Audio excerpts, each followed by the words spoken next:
मेरे प्यारे बच्चों, आज हम 1857 की क्रांति के बारे में डिटेल से पढ़ेंगे।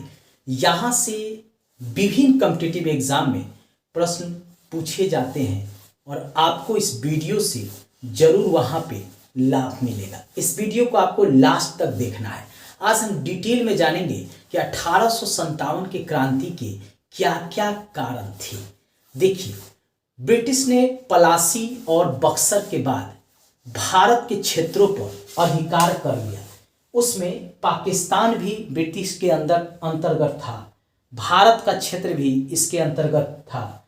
उस समय म्यांमार पर भी ब्रिटिश का अधिकार था और बांग्लादेश उस पर भी जो है अधिकार था। आपको पता है कि यह पाकिस्तान है, यह भारत है, यह बांग्लादेश है और यह म्यांमार है। इतने बड़े क्षेत्रों पर ब्रिटिश का अधिकार था और ब्रिटिश ने यहाँ के राजे राजवारों नवाबों को हराकर उनके क्षेत्र पर अधिकार किया था। सबसे पहले जो है पलासी के युद्ध के दौरान जो है बिहार, उड़ीसा, पश्चिम बंगाल और ये जो आपका बांग्लादेश जो अभी है उसके क्षेत्रों पर अधिकार किया गया था।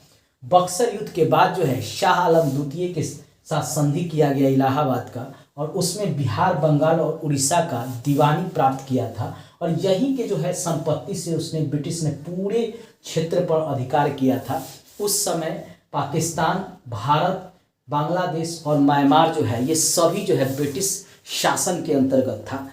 अब ब्रिटिश जो है धीरे धीरे यहाँ के नवाबों की, यहाँ के शासकों को धीरे धीरे खत्म कर रहा था। उन क्षेत्रों को युद्ध में हराकर जीत रहा था, जिसका जो है यहाँ के नवाब राजा विरोध कर रहे थे। इसके अलावा कुछ से जमींदारी छीन ली गई। जैसे बिहार के बाबू कुंवर सिंह थे, उनकी जमींदारी जो है छीन ली गई थी। सूर्यास्त एक कानून ब्रिटिश ने बनाया था और कहा था सूरज ढलने से पहले अगर आप कर जो है भूमि कर जमा नहीं करते हैं तो आपकी जमींदारी चला जाएगा। और इसी का फायदा उठाकर बाबू कुंवर सिंह से बिहार में जो है संपत्ति जो है छीन लिया गया था, यानी उनकी भूमि को छीन लिया गया था।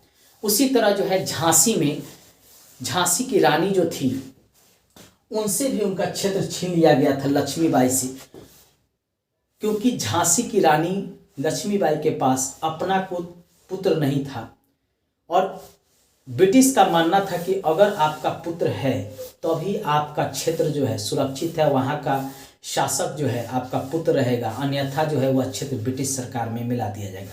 बहादुर शाह जफर भले ही मुगल बादशाह थे, लेकिन उनके साथ भी कंडीशन था कि उनको भी अब दिल्ली में ही कैद करके रख दिया था। नाना साहब था, उनको पेंशन दिया जाता था, कानपुर के थे, उनके भी क्षेत्र को जो है मिलाने का प्रयास ब्रिटिश किया था, क्योंकि उनके पेंशन को बंद कर दिया गया था और वह भी विद्रोह करते हैं। इसके अलावा बेगम हजरत महल लखनऊ की रहती हैं। उनका उससे पहले वाजिद अली शाह जो रहते हैं, उनको कुशासन के आधार पर, मतलब प्रशासन सही ढंग से नहीं चला रहे हैं, इस आधार पर उनके क्षेत्रों को मिलाने का प्रयास किया जाता है ब्रिटिश क्षेत्र में। इसके अलावा तत्कालीन कारण रहता है, एक पहले से पुरानी जो एक राइफल रहती है जिसका नाम होता है ब्राउन बैस, इसके स्थान पर एनफील्ड राइफल जो है उसको लाने का प्रयास किया जाता है ब्रिटिश के द्वारा। और इस एनफील्ड राइफल में जो कारतूस था उसमें गाय और सुअर के चमड़े का उपयोग उस कारतूस को बनाने में किया गया था और उसको दांत से काटना होता था और तब एनफील्ड राइफल में जो है कारतूस को भरना पड़ता था, मतलब बारूद को। और इससे जो है हिंदू और मुसलमान दोनों के धर्म प्रभावित हो रहे थे। जहाँ सुअर जो है मुस्लिम धर्म में नापाक माना जाता है, वही गाय जो है हिंदू धर्म में माता के रूप में माना जाता है। दोनों धर्मों पर यह चोट किया गया था। इस एनफील्ड राइफल को लाकर, इसमें भरने वाले कारतूस को लाकर, जिसके कारण जो है हिंदू और मुसलमान दोनों ने मिलकर इस कारतूस के इस्तेमाल पर जो है क्या किया, विरोध करना शुरू कर दिया। सबसे पहले मंगल पांडे एक ब्राह्मण था, वह ब्रिटिश सैनिक ही था। उसने कहा कि नहीं भाई, हम इस कारतूस का उपयोग नहीं करेंगे, हम दांतों से नहीं काटेंगे, क्योंकि हमारा धर्म प्रभावित होता है। क्योंकि एक ब्राह्मण था, एक हिंदू था, तो वह गाय से बने चमड़े के कारतूस को दांत से कैसे काटेगा, इसलिए उसने इसको मना कर दिया। कहा कि नहीं, हम इस कारतूस का उपयोग नहीं करेंगे, ब्रिटिश चाहे मुझे जो भी सजा दे। और मंगल पांडे ने अपने एक अधिकारी की हत्या कर दी गुस्सा कर, जिसके कारण ब्रिटिश ने इसको फांसी पर चढ़ा दिया। और यह चौथी बंगाल नेटिव इन्फेंट्री से संबंधित था।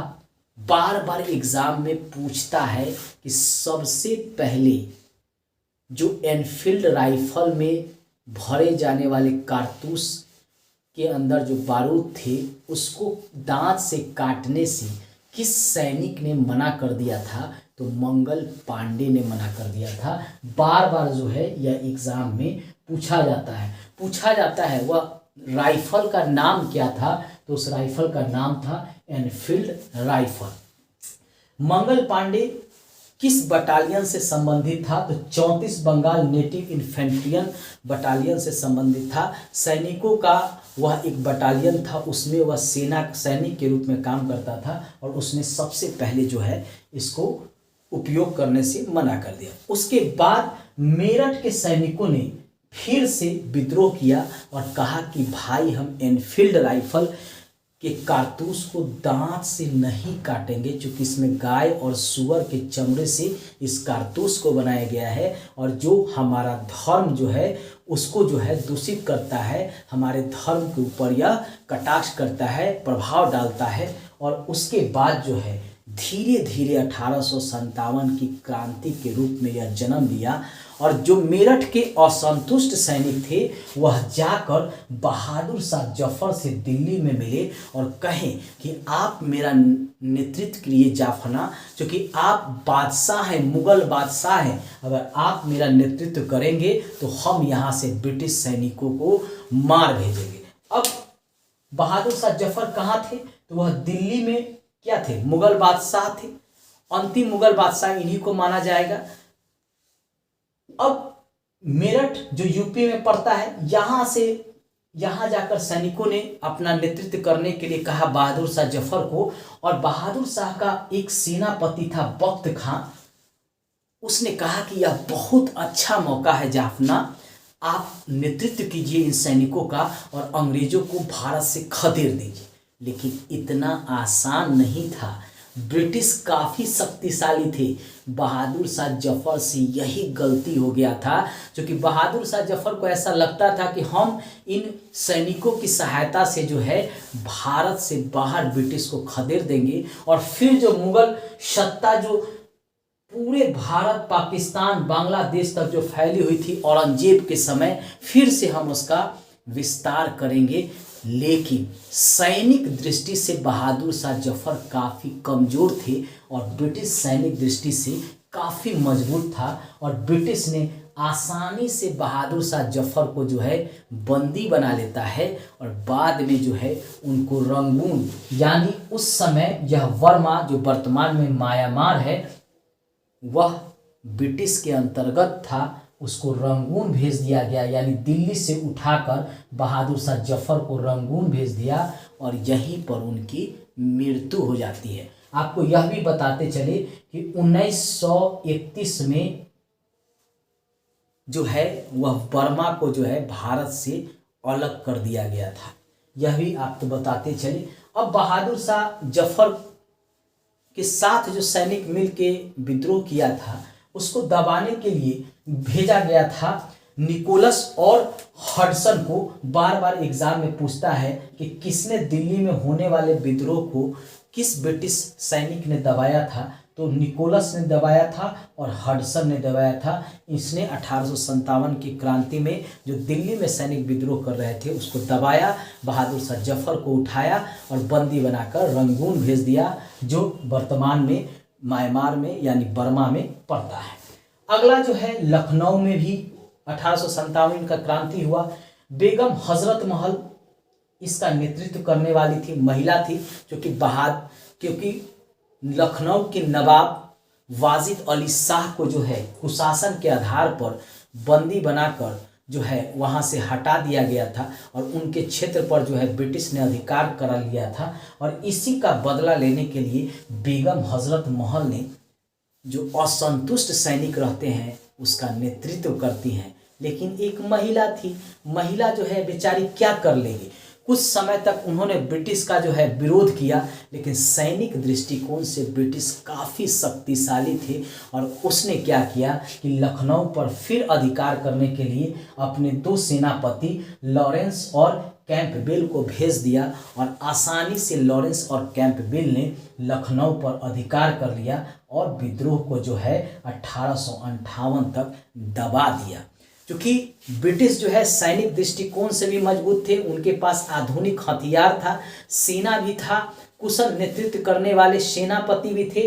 इधर जो है 1857 की क्रांति में भाग लेने वाले सब अपने अपने फायदे के लिए लड़ रहे थे। जहां बहादुर शाह जफर को फिर से अपना पूरा जो बादशाह वाला क्षेत्र था वो प्राप्त करना था, लखनऊ की बेगम हजरत महल अपना लखनऊ बचाना चाहती थी। मतलब सभी का अपना अलग अलग उद्देश्य था और इसीलिए एकत्र हुए थे। लेकिन 1857 की क्रांति दबाने में भारत के राजे महाराजे नवाब भी ब्रिटिश का साथ देते हैं कुछ, जिसके कारण जो है आसानी से ब्रिटिश जो है भारत के लोगों का सहयोग लेकर ही भारतीयों को ही दबा देता है आसानी से। जैसे लखनऊ में जो है लॉरेंस और कैंपबेल जो है एक ब्रिटिश सेनापति रहते हैं, ये आसानी से जो है लखनऊ पर अधिकार कर लेते हैं और बेगम हजरत महल को बंदी बना लिया जाता है। लेकिन कुछ समय बाद यह कहा जाता है कि नेपाल भाग जाती है। अगला है कानपुर। कानपुर में नाना साहब हैं, यह विद्रोह करते हैं विद्रोही सैनिकों के साथ मिलकर। नाना साहब को जो पेंशन दिया जाने वाला था ब्रिटिश सरकार के द्वारा उसको बंद कर दिया गया था और इसीलिए नाखुश हो गए थे, नाराज थे ब्रिटिश से और चाहते थे कि ब्रिटिश जो है भारत से चले जाए। अब जो है कानपुर है तो यह भी यूपी में ही पड़ता है। ये आपका आसपास का जो क्षेत्र है ये कानपुर था जो उत्तर प्रदेश में है। और नाना साहब को एक सेनापति का सहयोग मिलता है तात्या टोपे का। उन्होंने नाना साहब को जाकर कहा कि महाराज आप मराठे हैं, याद कीजिए शिवाजी के समय जब शिवाजी ने औरंगजेब से जाकर लोहा लिया था और बड़े क्षेत्रों का विस्तार किया था, आप मराठे हैं, इस ब्रिटिश से आप क्या डरते हैं। जो असंतुष्ट सैनिक है वह विद्रोह में शामिल हो रहे हैं, आप उनका साथ दीजिए ताकि जो है कानपुर से भगाया जाए। लेकिन यह भी गलती कर जाते हैं क्योंकि ब्रिटिश सैनिक काफ़ी शक्तिशाली थे और आराम से कानपुर पर अधिकार कर लेते हैं क्योंकि उनके पास कैंपबेल नामक ब्रिटिश के पास एक चतुर सेनापति था जिसने आसानी से जो है तात्या टोपे को पकड़ लेता है, इसको फांसी पर चढ़ा देगा तात्या टोपे को। नाना साहब भागकर नेपाल चले जाते हैं अपना जान बचाने के लिए और कानपुर पर भी ब्रिटिश के द्वारा अधिकार कर लेता है। आप इस मैप में देख चुके हैं, दिल्ली पर भी अधिकार कर लिया, लखनऊ पर भी ब्रिटिश ने अधिकार कर लिया, कानपुर पर भी अधिकार कर लिया। धीरे धीरे जो है ब्रिटिश क्या करता है अपने क्षेत्रों को फिर से प्राप्त करने के लिए और विद्रोहियों को दबाने के लिए पूरी तरह से सजग होकर कोशिश करता है और विद्रोह को दबा देता है।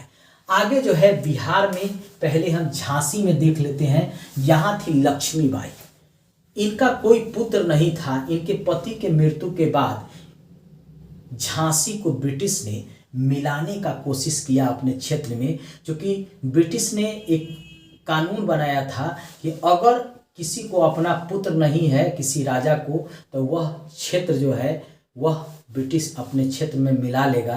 और झांसी की रानी ने लक्ष्मीबाई ने इसी का विरोध किया था और झांसी को बचाने के लिए उनके पास जो सैनिक थे और विद्रोही सैनिक के साथ मिलकर उन्होंने क्रांति का शुरुआत किया था 1857 की क्रांति। लेकिन आराम से ब्रिटिश सेनापति ह्यू रोज के द्वारा जो है इसको दबा दिया जाता है। बार बार एग्जाम में ये प्रश्न जो है पूछा जाता है। ह्यू रोज ने कहा था कि यहाँ जितने भी सैनिक हैं जो मृत दिखाई दे रहे हैं उसमें अकेला महिला जो है वह शूरवीर है, जिसने अकेले दम पर ब्रिटिश सैनिकों का दांत से चने चबा दिया था, जो कि झांसी की रानी लक्ष्मीबाई ने ब्रिटिश का नरसंहार बड़े पैमाने पर किया था। मरते मरते दम तक ब्रिटिश के नाक में नकील कस दिया था। इसीलिए इनको जो है याद किया जाता है इतिहास में आज भी। अगला जो है बिहार में भी विद्रोह देखने को मिलेगा। जगदीशपुर के बाबू कुंवर सिंह रहते हैं, वह अपने भाई अमर सिंह के साथ जो है 1857 के विद्रोह में शामिल होते हैं। जब विद्रोही सैनिक जगदीशपुर के बाबू कुंवर सिंह से जाकर मिलते हैं और कहते हैं कि आप मेरा साथ दीजिए ताकि बिहार से जो है हम इन ब्रिटिश सैनिकों को, ब्रिटिश को बाहर निकाल दें। जगदीशपुर के बाबू कुंवर सिंह के साथ हुआ था कि इनकी जमींदारी चली गई थी सूर्यास्त कानून के तहत, चूँकि उसमें ब्रिटिश ने बनाया था कि अगर सूरज ढलने से पहले अगर कर हमको नहीं देगा जमींदार तो उसके संपत्ति को हम जब्त कर लेंगे। उसमें भूमि भी होता था और उनकी जो भी संपत्ति है उसको भी होता था, और ब्रिटिश ने इनकी संपत्ति को बिहार में जब्त कर लिया था। यह भी अपना जमींदारी प्राप्त करना चाहते थे, इसलिए इन्होंने विद्रोही सैनिकों का सहयोग दिया जो 1857 की क्रांति में भाग लिए थे। और इसी का परिणाम है कि बहुत समय तक जो है इन्होंने ब्रिटिश के नाक में नकील डालने का काम किया था। लेकिन टेलर और आयर ये ब्रिटिश सेनापति थे और काफ़ी कुशल थे। इन्होंने धीरे धीरे करके क्षेत्रों पर अधिकार करने लगा और जगदीश सिंह के बाबू कुंवर सिंह के साथ जो है ब्रिटिश का आमना सामना होता है और एक गोली उनके हाथ में लग जाता है, घायल हो जाते हैं और 3 दिन बाद जो है बाबू कुंवर सिंह की मृत्यु हो जाती है। अमर सिंह उनके छोटे भाई नेतृत्व करते हैं, परंतु बाद में उनको बंदी बना लिया जाता है। यानी बिहार में भी जो है ब्रिटिश ने क्षेत्र पर अधिकार कर लिया। कब? 1858 तक। इलाहाबाद में भी जो है विद्रोह होता है। अब बिहार यहाँ है तो यहाँ पर भी विद्रोह किया गया। आप देख लीजिए, इधर से विद्रोह शुरू हुआ है और ऐसे चल रहा है और यहाँ भी जो है पहुँच गया है, बिहार का क्षेत्र है। अब है इलाहाबाद का, तो नीचे में इलाहाबाद है। यहाँ पर जो है लियाकत अली के द्वारा जो है विद्रोह किया जाता है, क्योंकि मैंने कहा था कि 1857 में हिंदू और मुस्लिम दोनों मिलकर ब्रिटिश को भगाने का प्रयास कर रहे थे। लियाकत अली भी चाहते थे कि ब्रिटिश यहाँ से चले जाए और यह भी विद्रोही सैनिकों का सहयोग करते हैं, लेकिन इसको भी कर्नल नील के द्वारा जो है बंदी बना लिया जाता है। यानी यहाँ भी इलाहाबाद के विद्रोह को दबा दिया जाता है 1858 में। फिर बरेली में भी विद्रोह होता है। वहाँ पे खान बहादुर खान जो है उनके द्वारा जो है नेतृत्व किया जाता है। बरेली ये आसपास यूपी का क्षेत्र है, यहाँ पर पड़ता है बरेली। यहाँ पर भी खान बहादुर खान कुशलता से जो है नेतृत्व करते हैं, लेकिन हडसन जो ब्रिटिश का कुशल सैनिक रहता है उसके द्वारा यह दबा दिया जाता है। इस प्रकार आप देख सकते हैं कि यह 1857 की क्रांति बड़े पैमाने पर नहीं हुआ था, भारत के उत्तर भारत के क्षेत्रों तक ही सीमित रह गया था। दक्षिण भारत में यह फैला ही नहीं। गुजरात में कोई विद्रोह का प्रभाव देखने को नहीं मिला, महाराष्ट्र में नहीं देखने को मिला, राजस्थान में देखने को नहीं मिला, दक्षिण के केरल, कर्नाटक, तमिलनाडु कहीं भी विद्रोह जो है देखने को नहीं मिला। यानी संपूर्ण भारत में 1857 का क्रांति का विद्रोह नहीं देखने को मिला। और यहाँ भी जो विद्रोह किए गए थे वहाँ सभी का अपना अपना हित था। एक किसी का यह हित नहीं सोचकर चले थे कि हमको ब्रिटिश को यहाँ से उखाड़ फेंकना है। सभी अपना अपना फायदा सोच रहे थे, जिसके कारण ब्रिटिश के लिए आसान था भारतीय लोगों का सहयोग लेकर ही भारतीयों द्वारा किए जाने वाले विद्रोह को आसानी से दबा दिया। उस समय भारत में गवर्नर जनरल थे लॉर्ड कैनिंग। बार बार पूछता है कि भारत में 1857 की क्रांति के समय कौन गवर्नर जनरल थे, तो लॉर्ड कैनिंग। बाद में जो है इनको भारत का प्रथम वायसराय भी बनाया जाएगा। ब्रिटिश प्रधानमंत्री थे उस समय पाल्मस्टीन, जो लिबरल पार्टी के थे। लिबरल थे इसीलिए जो है रियायत भी दिए थे। अगर दूसरे पार्टी के रहते, कंजर्वेटिव पार्टी के, तो इससे भी ज़्यादा विनाश करते।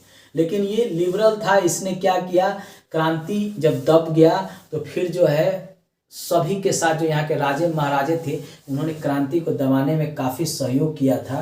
तो उनके जो क्षेत्र मिलाने की बात जो पहले चल रहा था कि जिनके पुत्र नहीं है, बाद में कहा गया कि नहीं नहीं नहीं, अब जो राजे महाराजे हैं वो अपने क्षेत्र में रहेंगे, उनका सहयोग हम लेंगे, लेकिन उनके क्षेत्रों को जो है हम नहीं मिलाएंगे। नीति बदल दिया राजा महाराजा के प्रति। पहले ब्रिटिश जो है पुत्र नहीं हुआ तो लाओ मुझे अपना क्षेत्र, अगर तुम हमसे थोड़ा भी अपने यहाँ जो है थोड़ा भी हमसे प्रेम नहीं रखे तो फिर उससे युद्ध करके उनका क्षेत्र छीन लेता था। अब कहा नहीं नहीं नहीं नहीं, तुम जितने भी राजे महाराजे हो अपने अपने क्षेत्र में बने रहो, बस तुम जो है हमको जो है सहयोग करो। इसीलिए सिंधिया हो गया, बिहार में बेतिया हो गया, बेतिया महाराज हो गया, दरभंगा महाराज हो गया, यह ब्रिटिश काल के आज़ादी के समय तक बने रहे थे क्योंकि उन्होंने ब्रिटिश का काफ़ी सहयोग किया था।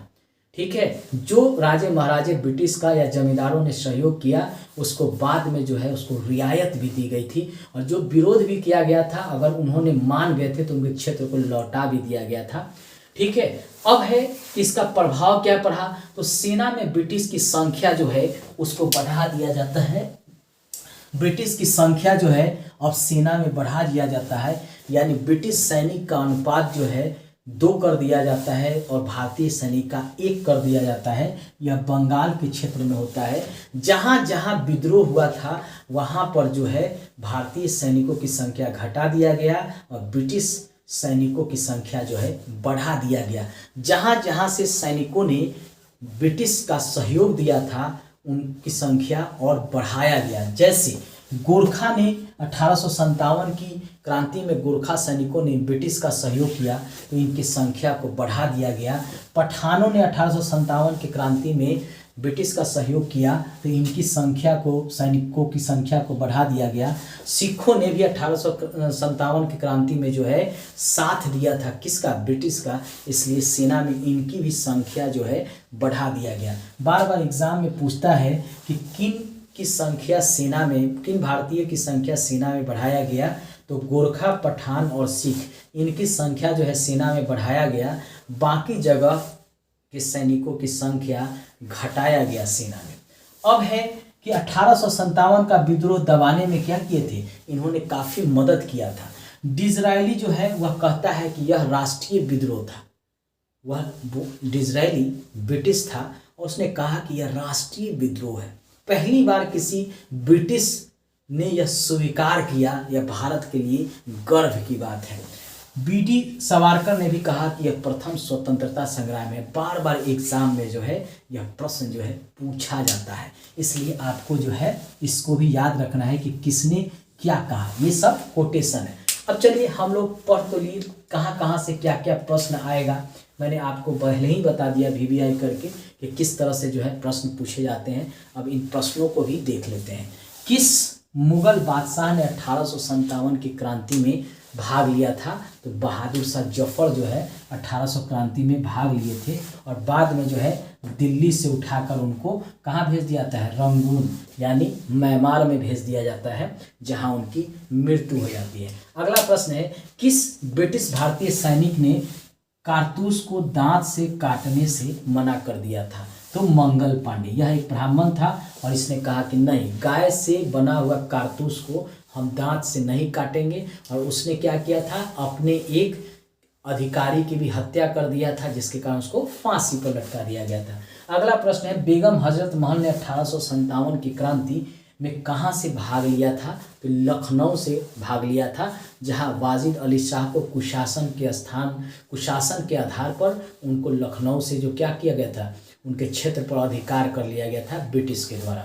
अगला है, बिहार में 1857 की क्रांति का नेतृत्व किसने किया था, तो बाबू कुंवर सिंह ने किया था। ये बिहार के एग्जाम में कई बार पूछता है। अगर आप बिहार में कोई भी एग्जाम दे रहे हैं तो बाबू कुंवर सिंह से आपको प्रश्न जो है जरूर देखने को मिलेगा। आप इसका स्क्रीनशॉट ले लीजिए।